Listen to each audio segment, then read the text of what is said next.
Assalamualaikum warahmatullahi wabarakatuh. Pada kesempatan kali ini kami dari kelompok 2 dengan mata kuliah Manajemen Operasional dan Bisnis dengan dosen pengampu IPT Sosial dan SPDMM. Kami akan menyampaikan hasil dari penelitian kami untuk menyelesaikan tugas atau proyek mata kuliah Manajemen Operasional dan Bisnis yang berjudul Analisis Manajemen Operasional pada PT Samsung Electronics Indonesia untuk meninjau ekstensi implementasi WBS, BPM, dan kurva S pada ekspansi fasilitas manufaktur yang sekarang. Sebelum lanjut kepada materinya, saya akan mengenalkan anggota kelompok kami. Yang pertama adalah saya sendiri, yaitu Yohanes Sarjan dengan NIM 6424963. Berikutnya ada Raihan Hidayat dengan NIM 6424198. Berikutnya ada Helmi Hernanda dengan NIM 6424223. Berikutnya ada Muhammad Rifa Hakim dengan NIM 64242 Berikutnya ada Ronald Prakoso dengan NIM 6424228. Berikutnya saya akan menjelaskan tentang latar belakang dan secara operasional. Kalau operasional PT Samsung Electronics Indonesia memiliki skala yang masif. Yang dijelaskan di sini bahwa SAIN sekarang bukan sekadar pabrik, melainkan pilar strategis ekspor regional untuk bagian Asia Pasifik dengan nilai perputaran yang sangat fantastis, yaitu miliaran dolar. Tapi perusahaan ini juga memiliki ketergantungan just in time atau JIT, yaitu mayoritas operasi adalah perakitan akhir dan kestabilan produksi bergantung mutlak pada presisi pasokan ribuan komponen impor yang berasal dari Vietnam, Tiongkok, dan Korea Selatan. Berikutnya ada studi dengan ekspansi pembangunan lini produksi AC Winfrey terbaru pada bulan Oktober tahun 2023 seluas 100.245 meter kuadrat menuntut orkestrasi manajemen proyek tingkat tinggi tanpa toleransi keterlambatan. Berikutnya ada tuntutan yang sangat presisi, yaitu manufaktur menuntut integrasi 23.000 lubang mikro, menegaskan perlunya sistem penjadwalan ketat untuk mencegah kerugian finansial akibat idle time atau keterlambatan waktu. Berikutnya saya akan menjelaskan rumusan masalahnya. Yang pertama adalah bagaimana arsitektur komposisi ruang lingkup WBS diformulasikan dan diimplementasikan untuk menjinakkan kompleksitas operasional manufaktur serta ekspansi instalasi lini produk pada ekosistem fasilitas perakitan PT Samsung Electronics Indonesia. Yang kedua adalah bagaimana perumusan analisis jaringan dengan critical path method atau CPM dieksekusi guna mengoptimalkan durasi pergerakan rantai pasok logistik serta memitigasi risiko disrupsi atau bottleneck pada lintasan perakitan produk di fasilitas sekarang. Yang ketiga adalah sejauh mana visualisasi Gantt chart atau Gantt grafik secara spesifik melalui mekanisme tracking Gantt diaplikasikan untuk merekonsiliasi sinkronisasi jadwal antara perancangan absolut baseline dengan fluktuasi pelaksanaan atau aktual di lantai pabrik dan jaringan distribusi. Yang keempat adalah bagaimana kerangka kerja pemantauan kinerja menggunakan grafik pengendalian proyek kurva S atau S-curve berintegrasi dengan metodologi Earned Value Management untuk mendiagnosis varian biaya dan mencegah kebocoran anggaran proyek secara dini. Dan yang terakhir adalah bagaimana konfigurasi dan desain susunan pengendalian proyek atau Project Control Management dikata oleh para pemangku kepentingan dalam struktur organisasi perusahaan sehingga pengawasan atas eksekusi Gantt chart rantai distribusi logistik hulu hingga hilir dapat berjalan tanpa hambatan. Berikutnya akan dilanjutkan oleh rekan saya. Assalamualaikum warahmatullahi wabarakatuh. Perkenalkan, nama saya Raihan Hidayat dengan NIM 6424198. Sebelumnya, di sini saya ingin melanjutkan materi yang akan saya bacakan sebelumnya.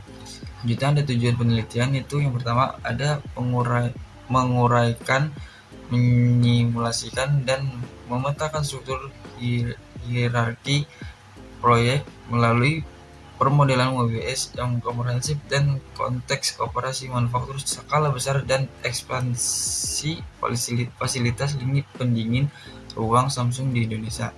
Yang kedua yaitu ada mengeksekusi dan menganalisis secara matematis jaringan jalur kritis menggunakan teori CPM untuk mengidentifikasikan aktivitas-aktivitas logistik rentan yang menuntut alokasi sumber daya prioritas tinggi dalam skenario perakitan.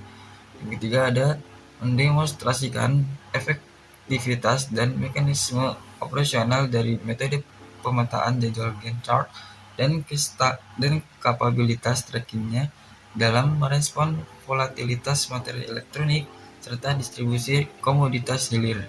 Yang keempat itu ada mengeksplorasi efikasi analitik dari grafik pengendalian kurva S yang dikombinasikan dengan indikator pengukur nilai historis, kinerja, biaya CPI, dan jadwal SPI secara kuantitatif. Yang kelima itu ada memetakan seluruh tata kelola operasional, rantai, koordinasi internal dan eksternal secara sistem protokol kendali logistik yang diorkestrasi secara kolektif oleh manajemen pusat PT Samsung Electronics Indonesia beserta entitas afiliasi logistik dan distributor resminya. Selanjutnya itu ada Work Breakdown Structure atau WBS. Yang pertama itu ada infrastruktur fasilitas mengurai pekerjaan fisik, yaitu penyesuaian tata letak pabrik seluas 100.000 meter kubik, pembangunan fondasi untuk instalasi kelistrikan tegangan tinggi, hingga konstruksi sirkuit konveyor otomatis lintas stasiun. Yang kedua itu ada manajemen pengadaan mendekomposisi alur supplier, yaitu menegosiasi impor mesin presisi bor mikro dari Korsel, mengamankan pasokan komponen sirkuit atau PCB dari vendor lokal, dan manajemen administrasi pabean rute Tiongkok atau Vietnam. Yang ketiga yaitu ada instalasi dan validasi paket pekerjaan teknis, yaitu penempatan robot perakitan sasis di lantai pabrik, kalibrasi laser akurasi tinggi untuk fitur win-free, serta penguji QC, fungsi mekanis, dan integrasi perangkat lunak Kinox. Nama saya Ranul Alvin Prakoso dengan NIM 64242218. Saya akan melanjutkan materi yang sudah dijelaskan oleh rekan saya sebelumnya. Diagram pohon WBS level 1, puncak tujuan atau proyek ekspansi lini manufaktur AC Win-Free Cikarang ini adalah planning utama dari keseluruhan proyek. Tujuannya adalah mendirikan dan mengoperasikan ini produksi baru khusus untuk memproduksi pendingin ruangan berteknologi canggih di pabrik. 2. Level 2. Fase utama proyek besar di atas kemudian dipecah menjadi 3 fase atau area manajerial utama. 1.1 Modifikasi fisik dan infrastruktur area pekerjaan yang bertanggung jawab atas penyiapan fisik bangunan, tata letak, dan utilitas dasar pabrik sebelumnya pemesinan masuk.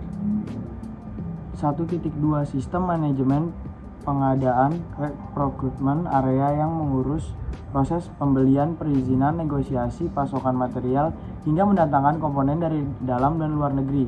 1.3 Pemasangan, kalibrasi, dan validasi area yang mencakup aktivitas perakitan pemesinan di lantai pabrik, penyetelan tingkat waktu, rekrutan mesin, dan uji coba kelayakan sistem.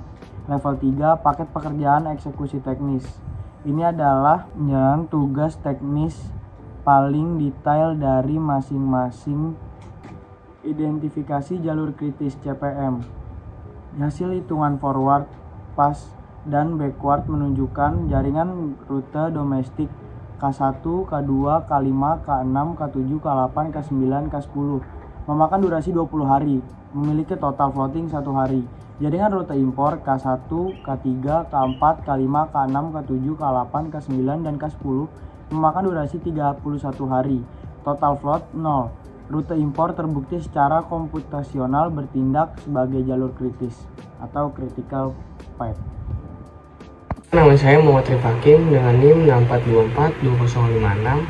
Saya akan melanjutkan materi yang telah disampaikan oleh rekan saya. Visualisasi penjadwalan. Yang pertama, presentasi visual, yaitu mentransformasikan perhitungan CPM yang rumit menjadi diagram batang kalender yang mudah dipahami eksekutif.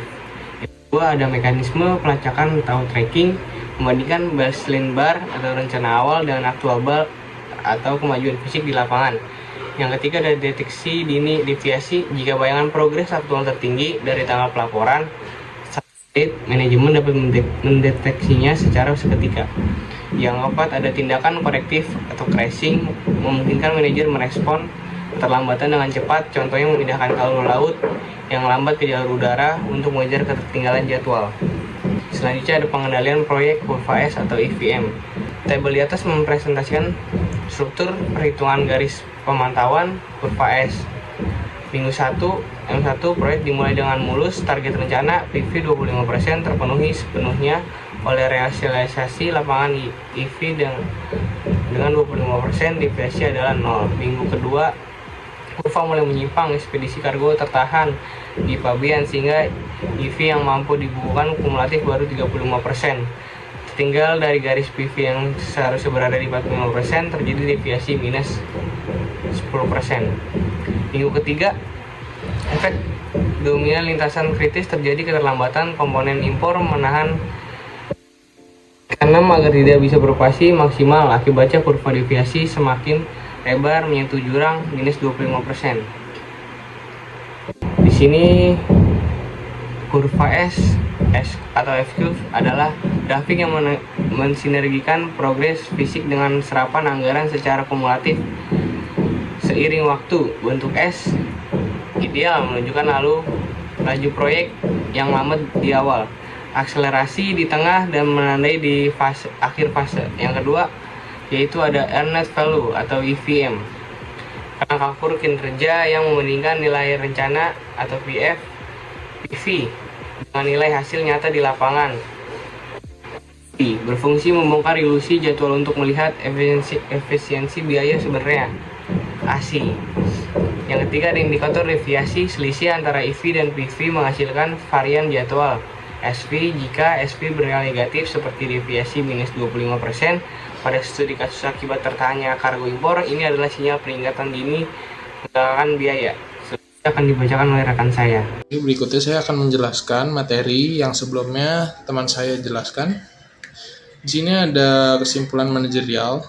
Yang pertama itu ada presisi dekomposisi atau pendekatan WBS terbukti krusial dalam menjinakkan kompleksitas ekspansif masif dan mencegah pembengkakan ruang lingkup atau escape creep.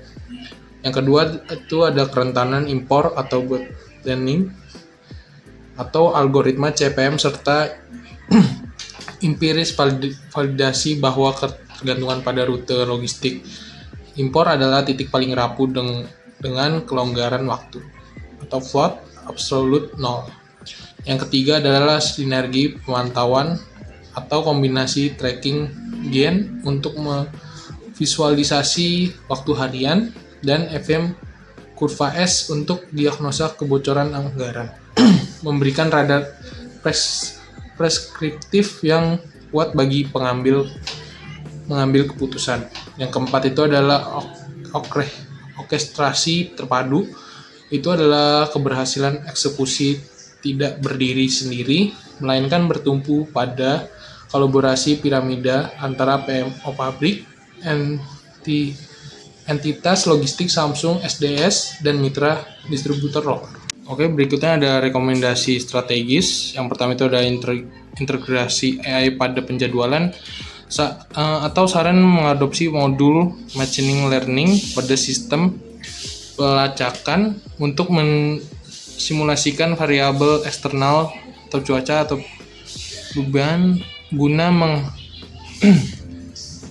menghitung ulang kelonggaran jadwal secara dinamis dan prediktif. Terus ada lokalisan rantai pasok kritis atau mereduksi tekanan pada rute impor atau no float dengan mempercepat transfer teknologi ke vendor lokal atau tier 2 di radius Cikarang, Bekasi sebagai alternatif rute supply komponen yang lebih aman.